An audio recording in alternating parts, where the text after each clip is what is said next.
رات کی قبولیت کے لیے ایک مرتبہ مل کر بابا سے بلند صلوات کیا۔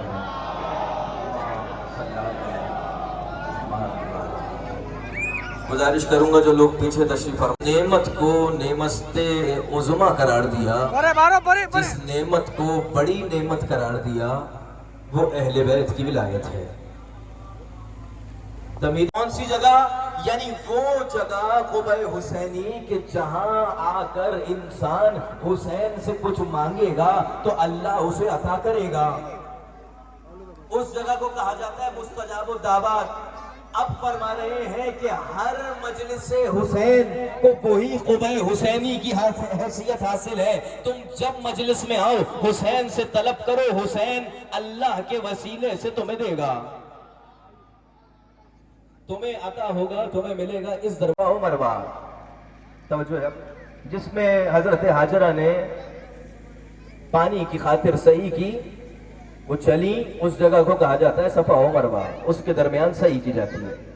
جب سعی کر رہے ہوں اور دوران سعی کرتے ہوئے اگر کوئی یہ سوچے کہ میرا گناہ باقی رہ گیا ہے، روایت دیکھیے گا، اگر کوئی یہ سوچے سعی کرتے وقت میرا گناہ باقی رہ گیا ہے تو یہ بڑا گناہ کہلائے گا۔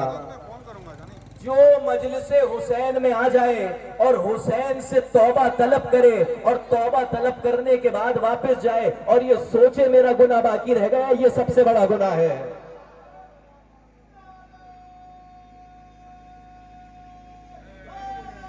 یا علی یا علی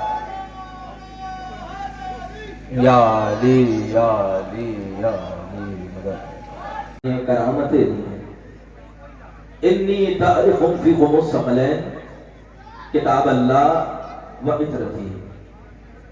جب رسول ظاہری طور پر اس دنیا سے رخصت ہو رہے ہیں، رسول جب ظاہری طور پر اس دنیا سے جا رہے ہیں، نماز کا بتا کر گئے، روزے کا بتا کر گئے، حج کا بتا کر گئے، صدقات کا بتا کر گئے، ہر ایک عمل کا رسول اللہ ہمیں بتا کر گئے، ہر ایک شریعت ہمیں بتا کر گئے۔ حتیٰ جب طہارت کی خاطر انسان جاتا ہے تو تاریخ میں، شریعت میں، روایات میں آیا ہے کہ فلاں دعا پڑھی جائے، فلاں قدم پہلے رکھا جائے، جب باہر آئے تو فلاں قدم رکھا جائے۔ یعنی رسول جب اس دنیا میں تھے تو بڑی سے بڑی شریعت کی بات، چھوٹی سے چھوٹی شریعت کی بات، ہر ایک بات بتا کر رسول اللہ چلے گئے، ظاہری طور پر رخصت ہو گئے۔ یہ کیسے ہو سکتا ہے کہ وہ رسول چلا جائے اور اپنے بعد کسی کو خلیفہ بنا کر نہ جائے؟ یہ کیسے ممکن ہے کہ وہ چلا جائے اور اپنے بعد دین کی مہار، اپنے بعد ہدایت کی مہار کسی کے حوالے کر کے نہ جائے؟ نہیں، ایسا نہیں ہوا۔ جب رسول رخصت ہوئے ہیں اس سے پہلے رسول نے فرمایا انی تاریخ فیکم الثقلین، میں تمہارے درمیان دو گراں قدر چیزیں چھوڑے جا رہا ہوں۔ ثقلین علماء موجود ہیں، یعنی دو برابر کی چیزیں، دو ایک جیسی چیزیں ہیں، دو کوالٹی کی چیزیں ہیں۔ جو دو برابر کی چیزیں ہیں وہ کیا ہے؟ ثقلین۔ انی تاریخ فیکم، اس کے چلنے پھرنے سے آپ واقف، اس کے اٹھنے بیٹھنے سے آپ واقف، کیسے چلتا ہے، کیسے پھرتا ہے، کیسے اٹھتا ہے، کیسے بیٹھتا ہے، اس کی سیرت سے آپ واقف، اس کی صورت سے آپ واقف، اس کے دادا کو آپ جانتے ہیں، اس کے چچا کو آپ جانتے ہیں، یعنی آپ ددیال سے واقف ہیں، پھر اس کے ننیال سے آپ واقف ہیں، اس کے ماموں کو جانتے ہیں، اس کے نانا کو جانتے ہیں، یعنی اس انسان کو مکمل طور پر اس کی رگ رگ سے آپ واقف ہیں، جسے آپ نے 30 برس 30 سال اپنے سامنے زندگی گزارتے ہوئے دیکھا۔ اگر 30 سال بعد وہی انسان کھڑا ہو کر یہ کہے کہ میں اللہ کی طرف سے بھیجا ہوا نبی ہوں، تو کیا تسلیم کر لیا جائے گا؟ جسے آپ نے زندگی بھر دیکھا، کیا مان لیا جائے گا؟ کوئی ہے آپ میں سے ایسا جو ہاتھ اٹھا کر کہے کہ ہاں ہم مانیں گے؟ ہاں، ہم اسے ضرور مان لیں گے اگر وہ معجزہ دکھائے گا، اگر وہ معجزہ دکھائے گا تو ہم ضرور مانیں گے. کیوں؟ معجزہ دلیل نبوت ہے. کسی کے پاس نبوت ہے. مردے کو جلا بخشتے تھے، زندہ کرتے تھے. سوال یہ ہے کیا کسی نے آج موسیٰ کے عصا سے ہوتا ہوا معجزہ دیکھا؟ کوئی ایسا ہے کہ جس نے موسیٰ کے عصا سے ہوتا ہوا معجزہ دیکھا؟ کیا مطلب؟ یعنی مطلب یہ ہے جہاں حضرت موسیٰ کی نبوت تمام ہوئی، معجزہ ختم ہو گیا. حضرت داؤد کسی کے گھر میں وہ موم بتی جلتی ہے کہ جو حضرت داؤد نے لوہے سے پگھلائی تھی؟ نہیں جلتی نا.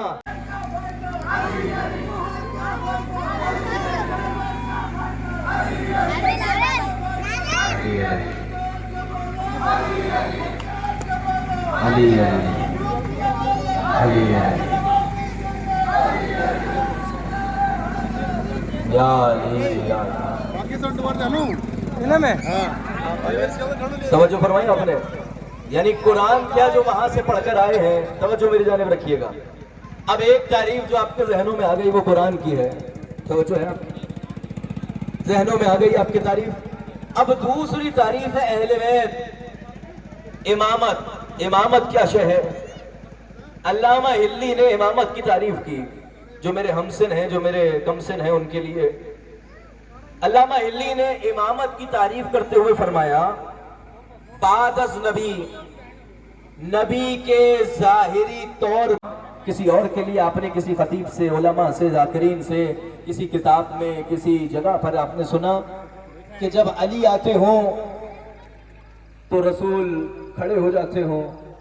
یہ خاصیت سیدہ کی خاصیت ایسا ہی ہے. یہ خاصیت سیدہ کی خاصیت کہ جب کبھی رسول تشریف فرما ہوں گے اور فاطمہ آئیں گی، رسول اللہ اٹھ کر استقبال کریں گے.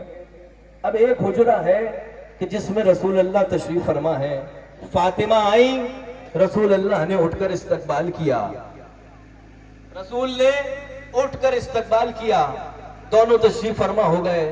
کچھ دقیقے گزرے کہ علی حجرے میں تشریف لائے. اب جب علی حجرے میں داخل ہوئے تو کھڑی ہو جائے، جس کے لیے امامت کھڑی ہو جائے، جس کے لیے رسالت کھڑی ہو جائے.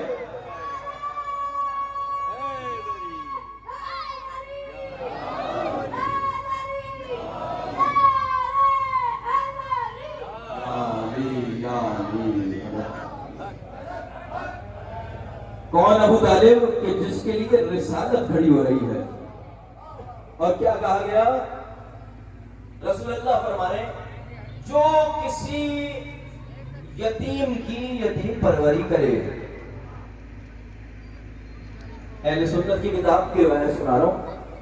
کہہ رہے ہیں جو کسی یتیم کی یتیم پروری کرے اس کے حوالے دین کر دیا گیا، اس کے حوالے دین کی مہار کر دی گئی.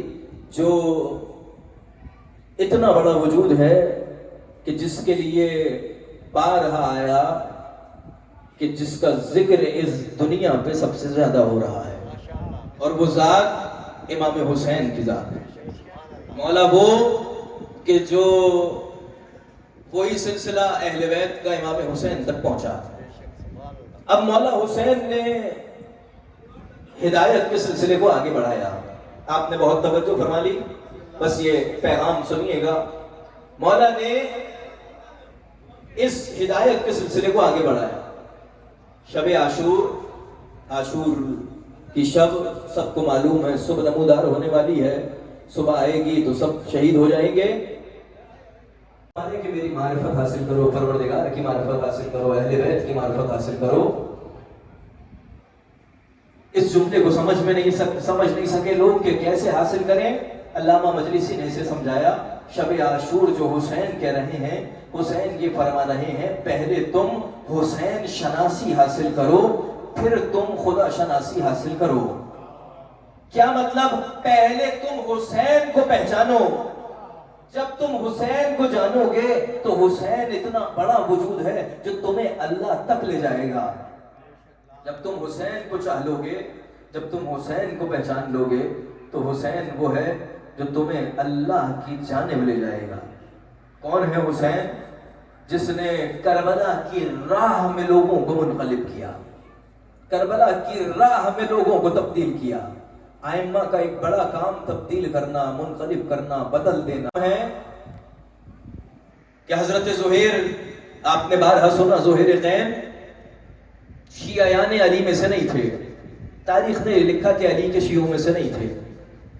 جب انہیں خبر ہوئی کہ امام حسین کوفہ اور کربلا کے لیے جا رہے ہیں تو ارادہ یہ ہے کہ کسی طریقے سے آگے بڑھ جاؤں، قافلہ اپنا آگے لے کر چلا جاؤں اور حسین کا سامنا نہ ہو، اگر کہیں گے تو منع نہیں کر سکتا۔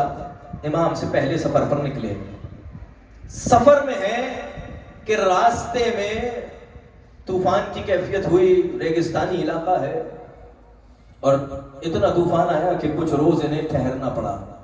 جب ایک صبح ان کی آنکھ کھلی تو کیا دیکھا کہ ہمارے خیمے کے نزدیک کچھ خیمے اور لگے ہیں۔ یہ سوچ ہی رہے تھے کہ اس کا خیمہ ہے کہ خیمے پہ آواز آئی کہ حسین کا قاصد ہو۔ جسے نبی کا گھرانہ نظر نہیں آتا، جسے نبی کا گھرانہ نظر نہیں آتا، اسے خدا کا خزانہ نظر نہیں آتا۔ جسے نبی کا گھرانہ نظر نہیں آتا، اسے خدا کا خزانہ نظر نہیں آتا۔ اور پڑے ہیں ایک خاتون کو رحم آیا، اس نے اپنی چھت سے کچھ ایسی چیزیں پھینکی جو کھجوریں تھیں، کچھ میٹھی کو روکا، بچوں اسے نہیں کھانا، اسے نہیں کھانا۔ کہا اماں کئی روز بعد یہ ملا ہے، کئی دن بعد یہ ملا ہے۔ سیدہ سنیں گے کیا کہنے لگی؟ سیدہ کہنے لگی ہم سادات میں صدقہ حرام ہے، یہ صدقہ دیا گیا ہے، بس یہ سننا تھا۔ وہ خاتون اتر کر آئی ہے، اے مظلومہ تم کون ہو جس پر صدقہ حرام ہے؟ کہا یہ صدقہ تو میری زینب پر حرام تھا، یہ صدقہ تو شہزادی زینب پر حرام تھا، تم کون ہو کہ جو صدقے سے روک رہی ہو؟ کہا کہ تم بس پہچاننے کی کوشش کرو، میں تمہیں کیا بتاؤں کیا منازل گزر گئے۔ وہ گریہ کرنا شروع کیا، اس نے رونا شروع کیا اور روتے روتے اس نے، روایت کہہ رہی ہے، تاریخ کہہ رہی ہے، روتے روتے گریہ کرتے ہوئے اس نے سیدہ کو پہچان لیا، سیدہ کو جان لیا کہ یہ شہزادی زینب ہے، بھاگ کر اپنے گھر گئی ہے۔ سنیں گے عزیزانو، ایک ظلم ہے جو شب عاشور ہوا ہے، دوسرا ظلم ہے جو اس روز ہوا ہے۔ چلی اپنے گھر پر اور جا کر اس نے سب سے متبرک چادر نکالی ہے، چادر لا کر جناب زینب کے حوالے کی ہے۔ اے زینب، اے سیدہ، اے میری بیوی، یہ چادر میں آپ کو پہناتی ہوں۔ جب بیوی کا چادر کا پہننا ہے، ایک وہ کہ ایک بیوی ہے، ایک شہزادی ہے، ایک ملکہ ہے جو آ کر ہر رونے والے کے آنسوؤں کو جمع کرتی ہے، لیکن میں نے اس سے بڑھ کر ایک روایت سنی، یہی بیوی ہے، یہ بیوی جب مجلس حسین میں آتی ہے تو تنہا نہیں ہوتی، اس کے ساتھ ایک 4 سالہ معصومہ ہوتی ہے جو ہر روز یہی کہتی ہے، اے دادی زہرا یہ کس پہ رو رہے ہیں، اے دادی زہرا یہ کس پہ گریہ کر رہے ہیں۔ سنیں گے جناب اور محمد کے سر کو دیکھا، گریہ کرنا شروع کیا۔ سنیے گا زداروں، محسوس کیجئے گا، مصائب محسوس کرنے کی منزل ہے، بے ہوشی کے عالم میں جا رہی ہے، بے ہوش ہونے والی ہے، یہ اس دنیا سے جانے والی ہے۔ لوگوں نے اسے پانی پلایا، لوگوں نے اسے بلند کیا، تب کیا ہوا؟ کہ یہ کس کا سر ہے جو ستارے جیسا سر ہے، یہ کس کا سر ہے جو اتنا روحانی سر ہے؟ اور ایک جملہ کہا کہ اگر یہ جس کا سر ہے اس کے مرنے سے پہلے اس کی ماں مر گئی ہو، بس یہ کہنا تھا ام لیلا کی آواز آئے، میں اکبر کی ماں بھی زندہ۔ اجرکم اللہ، خدا کوئی غم نہ دے سوائے غم شبیر کے۔ عزیزانو ایک اور منظر لیجئے گا، ایک اور نیزہ ہے جو بلند ہے۔ جب کوفے میں پہنچا ہے تو حبیب ہے،